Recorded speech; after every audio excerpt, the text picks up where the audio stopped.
I've seen times where not going down to the very bottom of the timeline and all the details, who's going to be responsible for delivering every piece, it can get messy if that's not set up from the beginning. So that goes back to, like I said, the setting expectations, but I think also leveraging tools to make sure you can communicate effectively on this sort of thing.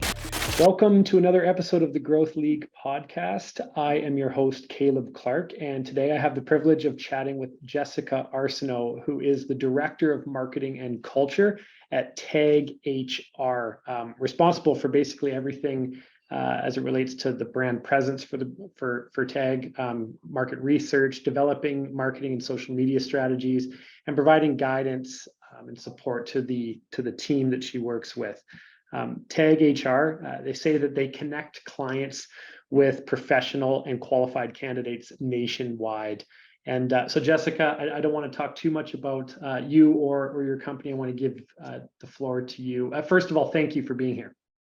Oh, my pleasure. Thank you for reaching out. And it's a great pleasure to be on here and to share my journey, my learnings, and have this candid conversation. I'm looking forward to it. Awesome. Tell us in a summarized fashion, kind of the journey you've gone through as a marketer and as a marketing leader, and what brought you to TAG, what intrigued you about the opportunity?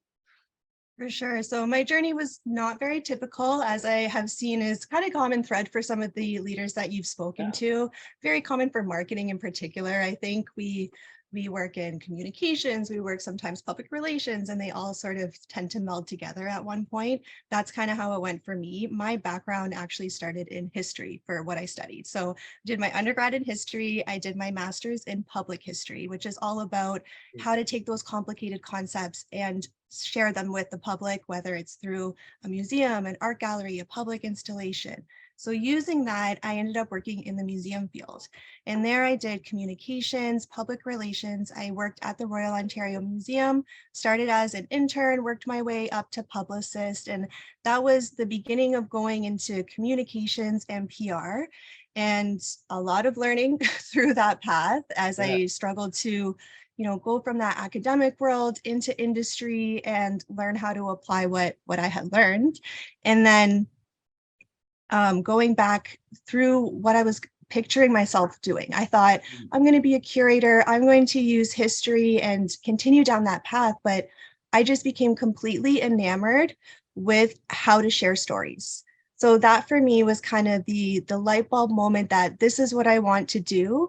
And that kind of grew and developed over the years, going from PR. Then I did more communications work and eventually into marketing. And to tell you why I decided to go into marketing from public relations, it was a struggle of hearing no, and that no always being out of my control.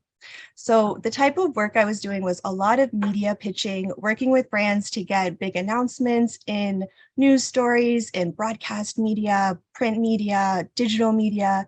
And you could work for weeks, maybe even months on a major feature story, and then have something more newsworthy come out, kiboshed. Your story's done, your work is gone, and there's nothing to show for it except for, sorry, something else happened. So in the back of my mind, I was thinking, where can I get more metrics, more data that I can actually leverage within my work? So that's how I started to become open to marketing. I started doing some personal learning, and I actually started to suggest myself for marketing projects. So at this time, I was working with a PR agency, and the work was no longer strictly PR at this point. It was about 2017, 2018. All of a sudden it was events, public relations, marketing campaigns, all under the same umbrella. So I started to position myself more towards the marketing campaigns and see what I could learn from data analytics and have a bit more control. So that's very long story, not so short, into how I sort of pivoted myself towards marketing. And from that point on, I just loved it. I was able to take actionable data and switch strategy based on that, give more insights to clients or customers, depending what the project was. And it resonated for me more, but I was still able to tell those stories. That's awesome. Your passion, have you been able to leverage, or how have you leveraged your passion for curation and applied it to this? Ooh, that's a good question. I think for that, it comes in through how I like to be very visual. So even though I am still in a leadership position, I still am an individual contributor. So Right. I'm still making graphics at times, helping pull together how a brand will come to life. And that's that curation piece Yeah, as I totally. see it now. And when I came to TAG, that was the big opportunity for me is here's a company that has been very successful for 30 years, but we don't exactly have a big brand presence Okay. that has like marketing campaigns or community engagement beyond the actual business deals. Right. So that gave me kind of a ground zero to be like, all right, let's curate this. Let's go talk to the executives, find out what they have been thinking and planning for over recent years, and how can we bring that to life through Hmm. visuals. That's great. That's Mhm. fantastic. Tell me a little bit about your team. You mentioned you're an individual contributor as well as a team leader. What does your team look like? Structure, size? What do they do? So my marketing team is very small. It is Isabella. She is our sales and marketing digital analyst, and then myself.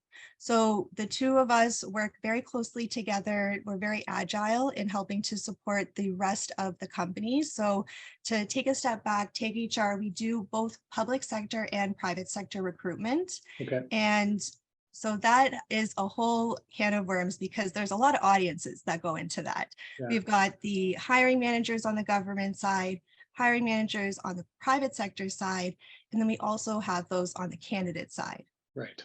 So we have a lot of different campaigns, outreach strategies, but we also have to be very responsive to how successful those are. Right. So every day looks a little different for us. We have to engage in, of course, our long-term planning, but changing things up on a short-term basis very frequently. And so we do have those two separate recruitment teams, and they come to us for any needs they may have, whether it's for job posting promotions, trying to be more creative with making their LinkedIn outreach hit, making sure they actually get some responses. So things can look different on a daily basis Yeah. for sure, but it's fun. And I definitely prefer it that way. I'm the type of person who will thrive in a smaller environment where I can ideate and not have a lot of red tape versus a large company where things might be very slow or not as open to innovation. Yeah. I was going to ask you, most marketing teams that I talk, they're small and mighty teams, and there's some advantages and disadvantages for that.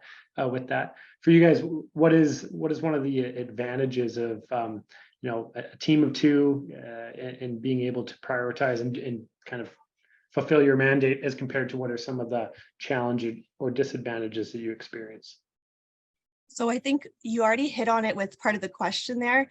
Having the small team means that we can prioritize Mm. on the regular. So I should say reprioritize on the regular. So because things are always moving so fast, we often have to check in with each other. So one thing that Isabella and I do to stay organized is we use an app called Fellow, which Okay. actually structures your one-on-one meetings, and you Mm. can plug in talking points, action items before or after if you need to go back and add Interesting. more things. So that's one way we are able to stay organized, and we'll actually use that as a space to plug in our priorities and then help each other to reprioritize if we need to. So she may give what her sense of what she should do Monday, Tuesday, Wednesday. I might give suggestions as to what is higher priority within that list. Yeah. And we don't need to go through 4 other people to make sure we're all on the same page. We can just have that quick conversation and then keep on cruising. Sure. So that is definitely a huge strength. Some of the disadvantages, I think, we can be maybe too ambitious or optimistic about what we can get done during Yeah, of certain course. timeframes. Yeah. You've illustrated some of it already, but can you define what is the mandate for you and sorry, your colleague's name, Isabella. Isabella. Isabella, what's the Isabella Zane. mandate overall for the marketing function? Is you said, responding to some requests from the two different sides, supporting LinkedIn outreach, but what is at the end of the day when all the dust settles, what are you guys responsible for as a function? So I would say that's changed and grown a bit since I first joined the company. At first, it was very, very focused on brand awareness. Okay. So one of the main projects that I engaged in after joining the company was an entire rebrand to kind of bring it a bit more modern and show the spirit behind the company and the ethos that we have internally. Right. So that was beginning. Now that we've done that initial rebrand, we're still in the process of getting our website to where it needs to be. But our main mandate is helping clients understand what we do. And it sounds so obvious and simple, but it's always a struggle. And I'll tell you where the biggest struggle is. It's actually on the government side, because we do a lot of work in procurement with them, but hiring managers in the government don't always know the types of procurement they have available. So we're in an interesting position where we kind of have to educate about their own options, as well as position our services. So education is the biggest piece for us right now. And so Isabella, one of the big things that she's been working on in 2023 is a lot of sales documents, educational materials, internal guides, also for us to help educate clients when we are talking on the phone or just a reference during email. As it relates to creating new lead opportunities and new client pipeline, does the marketing function currently play a heavy role in that or not? I would say we are a bit more responsive in helping our account managers when they need the support. So we have both inbound and outbound campaigns. We have a lot of industry type of content that we try to weigh in on to position our knowledge in the area. And then we also will provide the documents for our AMs to reach out and give that extra piece to answer any questions, like the FAQs, for example, why to work with us over other agencies, because I'm sure you can imagine there are a lot of different staffing agencies across the whole country. And with so much remote work now, you don't need to be tied to a recruitment agency that's in the same town as you. So it is definitely both, but I'd say it's stronger right now where we have the AMs taking on the initial communication, and then we're more of a backup to help for any resources. You and Isabella, you guys have the ability, would you say you have the ability to say no to things? Because obviously you're in a scenario where you need to be prioritizing with a small team. Because that's a struggle for a lot of marketing leaders and marketing teams. It is. Your approach to that. We do say no sometimes. We don't ever say no initially. We never refuse to hear ideas or anything like that.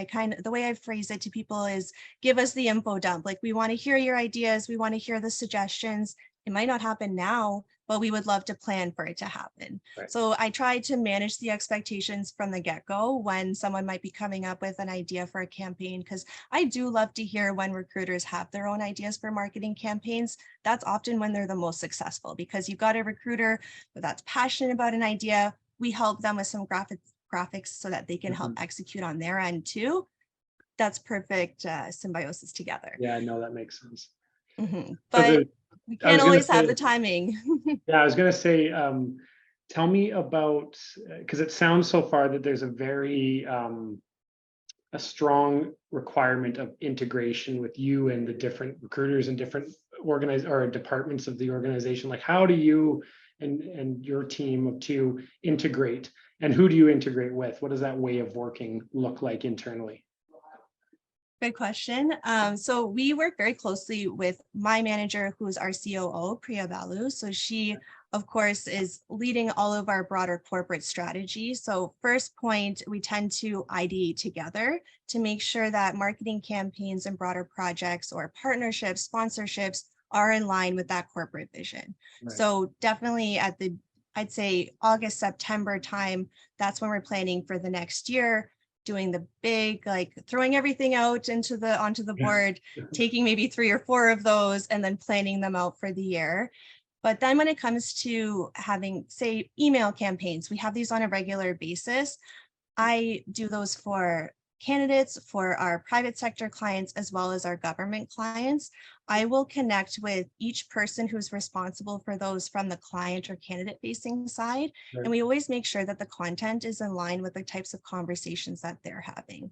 So for example, we have a government client lead, Carissa. She's got amazing expertise on what the concerns are for government hiring managers right now. She's regularly talking to them on the phone about the kinds of contracts they need, what the main concerns are. And so we'll be able to talk about what's good timing. There's these sorts of things coming up in the government right now. Maybe we should hold on sending out this campaign. So it very much is collaborative in that sense.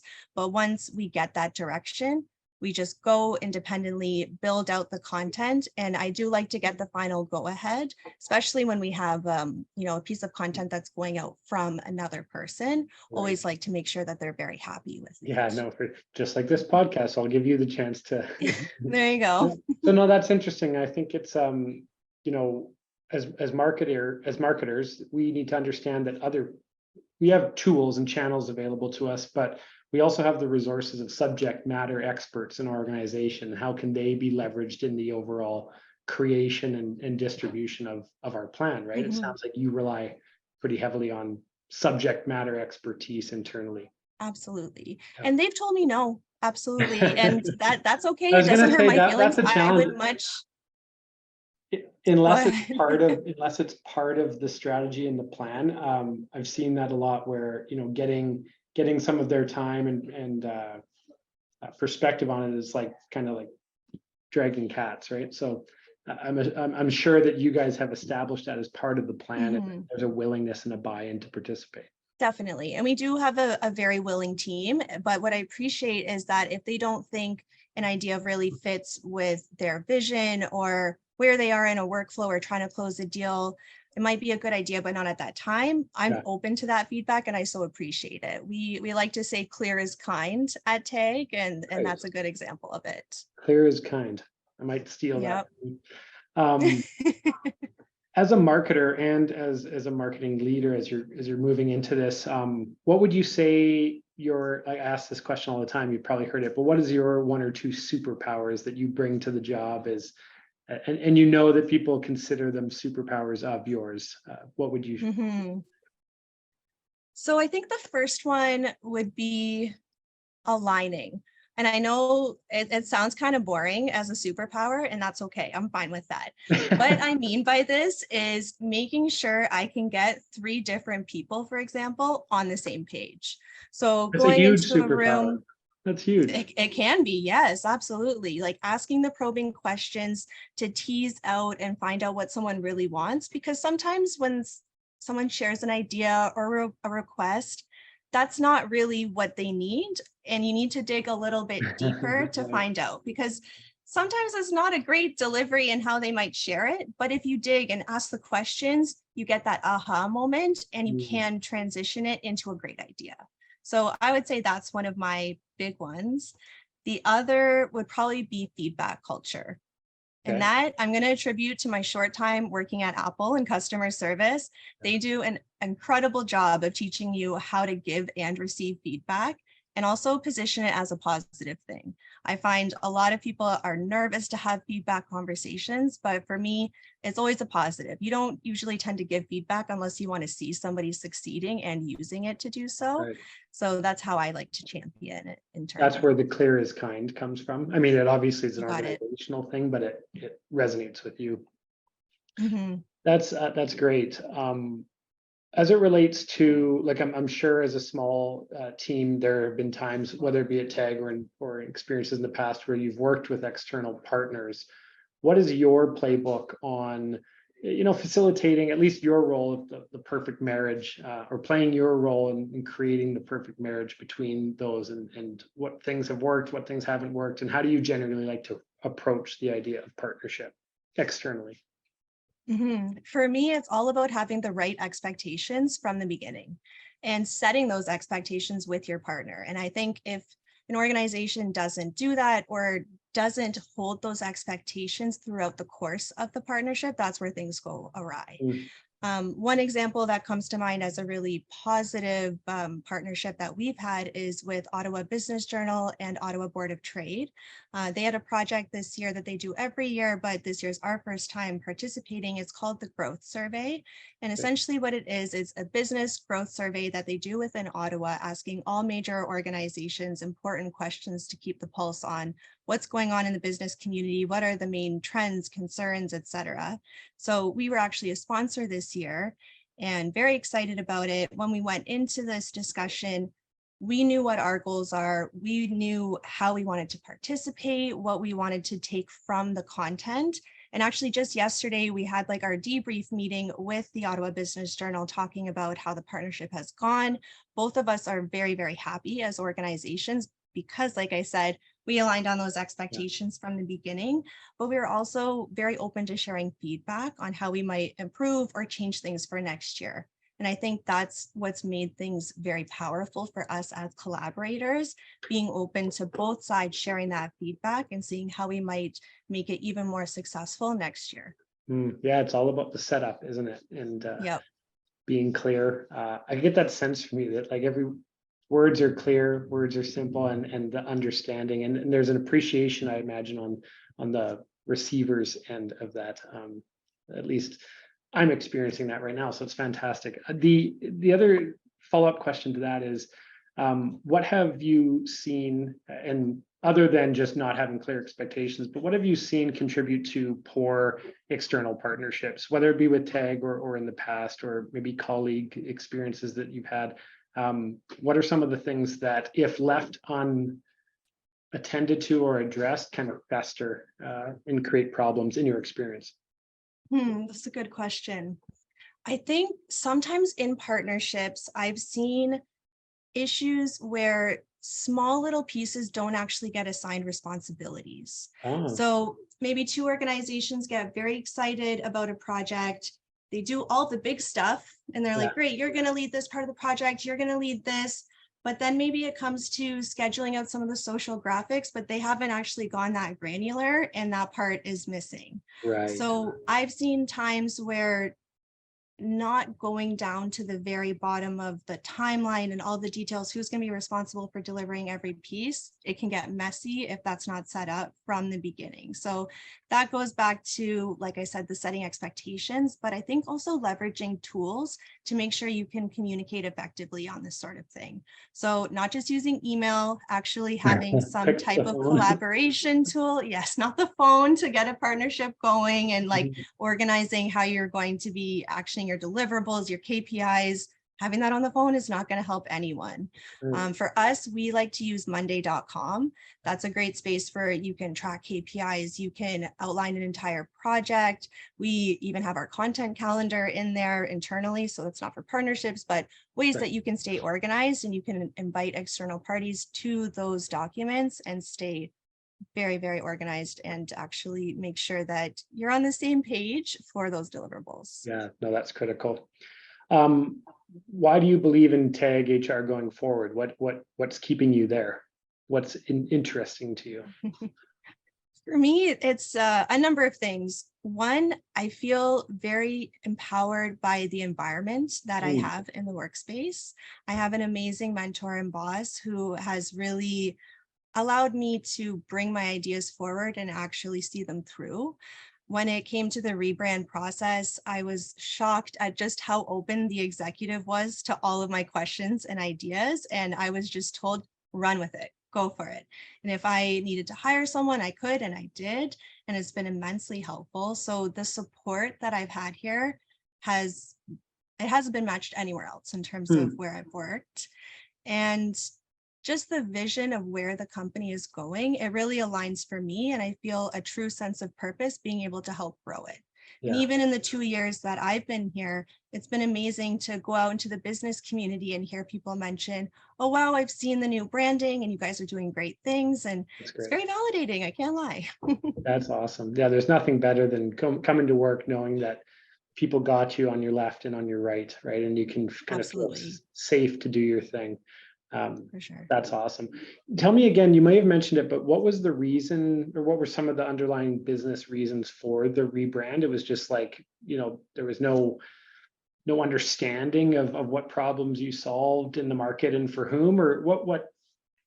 For one, I would say the visual identity was a bit dated at that point. I'll be honest, and I think Priya will be okay with me saying this. But there was a bit of a business change. Around 2018, 2019, we started to do more work with the private sector. And then once pandemic hit, that just continued to increase. So for a long time, we just did government procurement, contract work, senior professionals on that side. But then this whole other arm of business just opened up.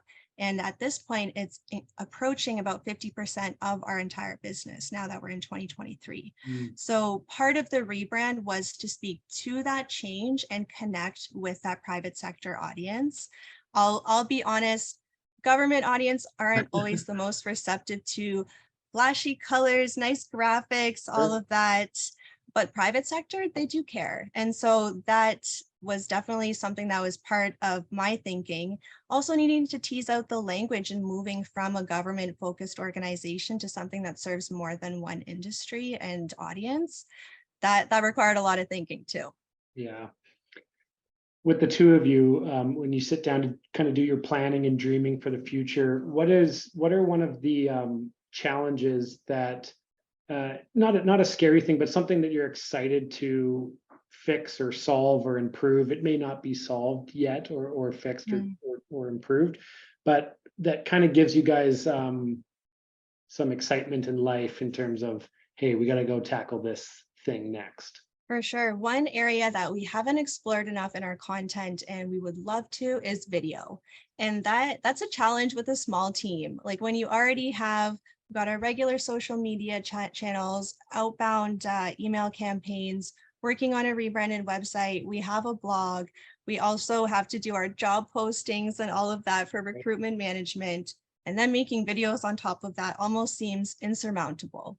Although I was recently watching Vimeo put out an incredible ad that featured their CEO using their own tool and announcing their AI capabilities to video editing. And that got me excited. I watched it on LinkedIn and I was like, you know what? I think I could do that. So maybe that's the little push we need to get ourselves into that video space, because I think we always want to show more personality for our brand. And that's a big space where we're putting energy into that in our LinkedIn, in our Instagram, showing off our staff, their anniversaries, what they bring to the team and their strengths. So to add more video elements to bring that to life more is exactly what I would love. Yeah, getting into that AI world.